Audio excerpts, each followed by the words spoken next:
दोस्तों स्वागत करते हैं हम नासिर सर के साथ यूट्यूब चैनल में। आज मैं आप सभी को नॉन का हम पिछला वीडियो में प्रॉपर नॉन और कॉमन नॉन बता दिए थे। Collective noun, abstract non, material non, ये 3 नॉन बच गया था, उसको अभी हम इस वीडियो में बताने जा रहे हैं। पूरे डिटेल से बताएंगे, हिंदी में भी उसका परिभाषा देंगे और हिंदी के साथ साथ उसका अंग्रेजी में परिभाषा देते हुए उदाहरण बताएंगे, जिससे आपको आसानी से समझ में आएगा। तो दोस्तों नॉन को अच्छे से समझने के लिए इस वीडियो को पूरा शुरू से लेकर लास्ट तक देखें। तो दोस्तों स्टार्ट करते हैं, ठीक है। पहला होता था प्रॉपर नॉन, दूसरा होता था कॉमन नॉन, ठीक है। अब हम तीसरा बताएंगे कलेक्टिव नॉन।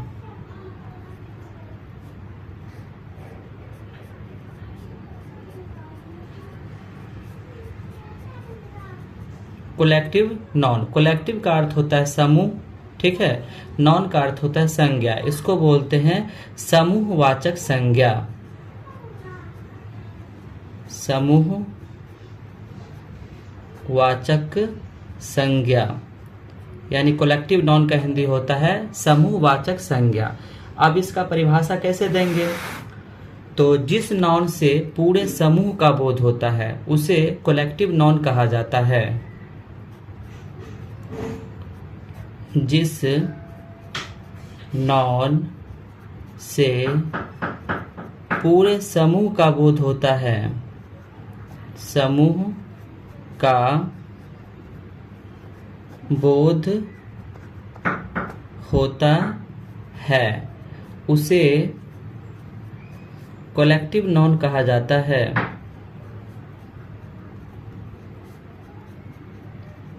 नॉन कहा जाता है, यानी जिस नॉन से पूरे समूह का बोध हो उसे कलेक्टिव नॉन कहा जाता है। अब इसका इंग्लिश में डेफिनेशन कैसे होगा? तो इंग्लिश में डेफिनेशन होगा a collective noun is the name of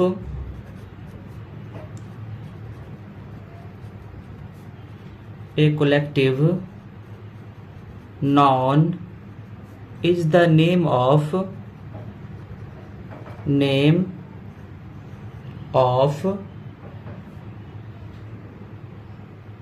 person और things,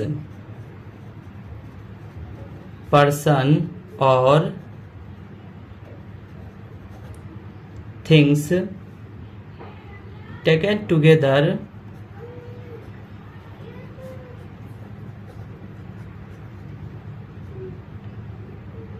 and spoken as one whole,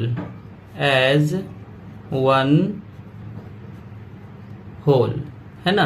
एक कलेक्टिव नॉन, एक समूहवाचक संज्ञा, इज का अर्थ होता है द नेम यानी कोई नाम होता है, ऑफ ए पर्सन यानी व्यक्ति का नाम, थिंग्स वस्तु का नाम, टेकन टुगेदर जो क्या होता है पूरा एक साथ लिया जाता है, उसे हम बोलते हैं होल यानी पूरे में हो या एक गुच्छा में हो, उसे कलेक्टिव नॉन कहा जाता है।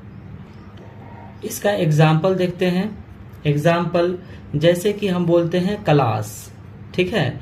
क्लास इसको हिंदी में बोलते हैं वर्ग। अब ये जो वर्ग जो बोला जाता है तो वर्ग से क्या होता है पूरे समूह का बोध होता है। क्राउड, CROWD, क्राउड का अर्थ होता है भीड़, तो इससे क्या होता है पूरे समूह का बोध होता है। आर्मी यानी कि सेना, ठीक है। तो आर्मी से क्या होता है पूरे आर्मी का बोध होता है। कमिटी,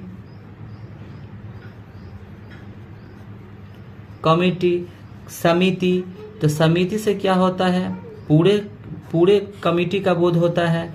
तो ये सब जो हो गया ये कलेक्टिव नॉन का ये एग्जाम्पल हो गया, ठीक है।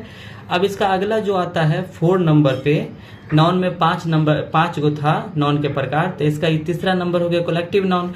चौथा होता है मटेरियल नॉन।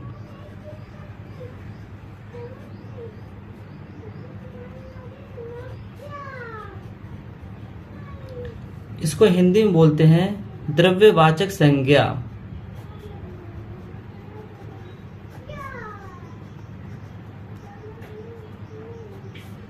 द्रव्यवाचक संज्ञा। अब इसका परिभाषा कैसे होगा? तो जिस नॉन से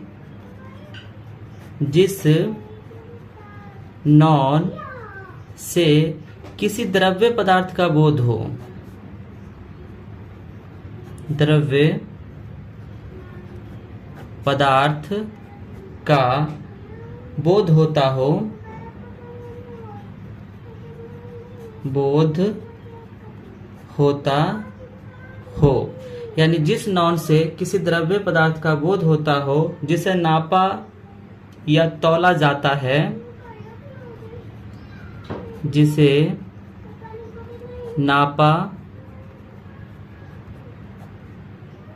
या तौला जाता है,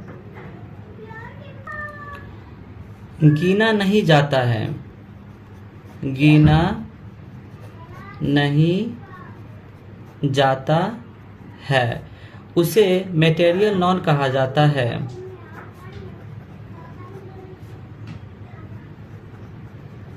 उसे मटेरियल नॉन कहा जाता है। ठीक है।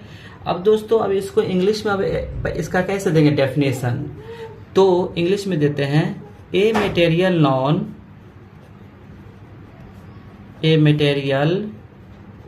Non is the name of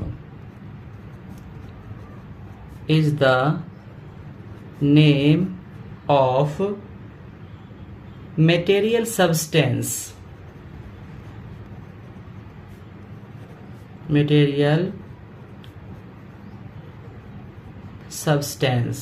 यानी एक मटेरियल नॉन एक ऐसा नाम है जो द्रव्य पदार्थ के रूप में होता है ना। जैसे इसका एग्जाम्पल देख लेते हैं। वाटर यानी कि पानी। तो पानी क्या है? एक द्रव्य है ना। वुड यानी कि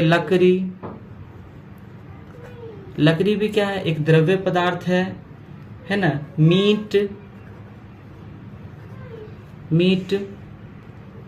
मीट का हिंदी होता है मांस। तो मांस भी क्या होता है? द्रव्य होता है। गोल्ड, सोना भी क्या है? द्रव्य पदार्थ है। ब्रेस यानी कि पीतल, ये सब क्या है? द्रव्य पदार्थ है। तो मटेरियल नॉन से क्या होता है? किसी द्रव्य पदार्थ का बोध होता है जिसे हम नाप सकते हैं, तौल सकते हैं, परंतु हम उसे गिन नहीं सकते हैं। ठीक है। अब इसका जो पचपा जो होता है वो होता है एब्स्ट्रैक्ट नॉन, है ना। 5 नंबर में आता है एब्स्ट्रैक्ट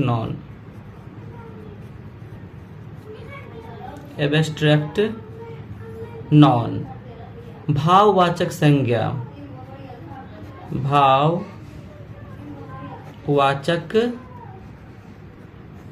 संज्ञा। ठीक है। भाववाचक संज्ञा, इसका परिभाषा होता है जिस नॉन से भाव, गुण, विचार,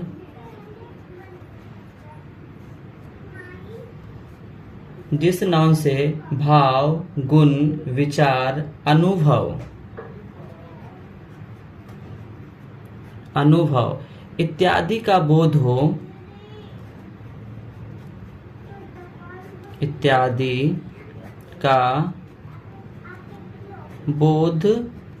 हो, उसे भाववाचक संज्ञा कहा जाता है। वाचक संज्ञा कहा जाता है। यानी कि क्या होगा? उसमें उससे भाव होगा, यानी किसी चीज का गुण होगा या कोई विचार या कोई अनुभव का बोध होगा, तो उसे भाववाचक संज्ञा कहते हैं। ठीक है। अब इसका इंग्लिश में डेफिनेशन देख लेते हैं। इसका इंग्लिश में डेफिनेशन होता है एब्स्ट्रैक्ट नॉन का, an abstract non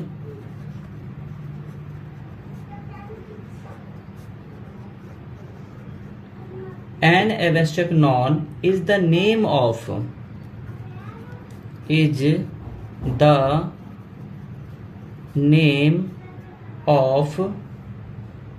some quality,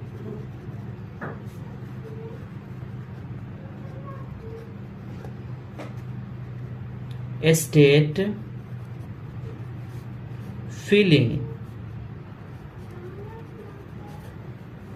or idea that we can only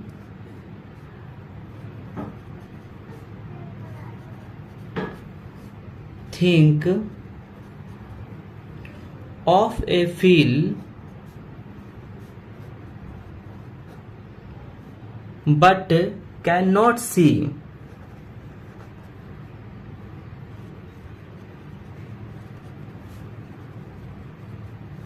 और टच।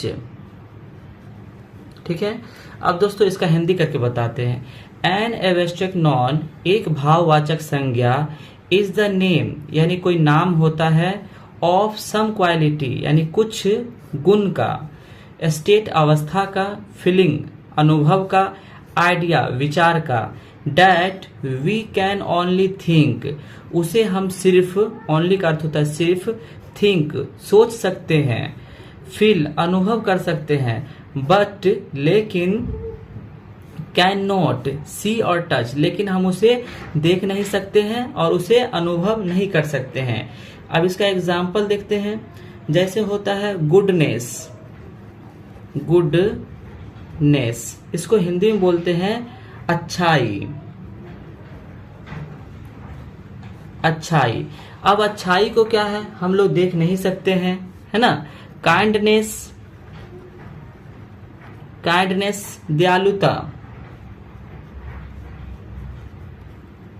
दयालुता, दयालुता को भी हम लोग देख नहीं सकते हैं। वीकनेस,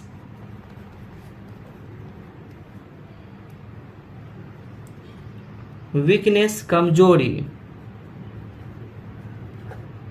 कमजोरी को भी हम लोग देख नहीं सकते हैं। तो वैसे नॉन जिसे ना देख सकते हैं ना छू सकते हैं, सिर्फ उसका हम अनुभव कर सकते हैं, उसका हम विचार कर सकते हैं, उसे एब्स्ट्रैक्ट नॉन कहा जाता है। तो फ्रेंड अभी हम आपको इस वीडियो में इसका जो 3 कलेक्टिव नॉन, मटेरियल नॉन और एब्स्ट्रैक्ट नॉन जो बच गया था वो पूरा क्लियर किए हैं। दोस्तों यदि आप इसका पहला वीडियो नहीं देखे हैं नॉन का, उसमें हम 2 नॉन का परिभाषा बताए थे और प्रॉपर नॉन, कॉमन नॉन का बताए थे, तो उस वीडियो को भी आप देखें। और दोस्तों यदि आप हमारे चैनल पे आए हैं तो पिछला वीडियो को देखें, हम अंग्रेजी से रिलेटेड बहुत सारे वीडियो डाल दिए हैं जिससे आपको अंग्रेजी पढ़ने में बहुत आसानी होगा। तो दोस्तों नेक्स्ट वीडियो में मिलते हैं, तब तक के लिए गुड बाय।